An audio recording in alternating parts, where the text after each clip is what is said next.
Un autre point important qui est une vraie spécialité du centre, c'est qu'on travaille main dans la main avec nos médecins du sport, qui sont d'ailleurs eux-mêmes le plus souvent fléchés et presque spécialisés en membre inférieur, membre supérieur, et même dans le membre inférieur. Je travaille avec un médecin du sport qui travaille dans le bureau à côté de moi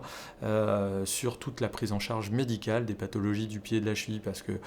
c'est une pathologie qui est un peu plus méconnue que le genou, et donc le parcours du patient il est un peu moins connu. C'est vrai que pour le médecin généraliste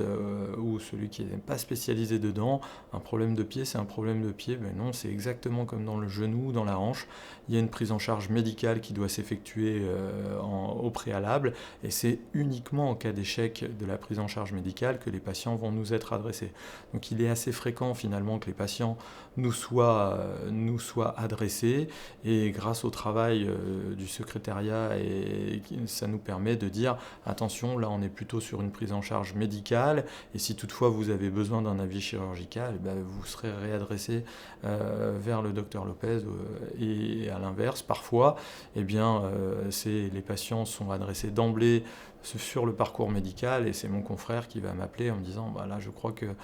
c'est pour toi, et finalement ça se passe relativement bien. Le suivi patient est effectué de la même façon, on revoit toujours nos patients après la chirurgie à 1 mois du geste chirurgical, et puis si tout va bien finalement, et bien après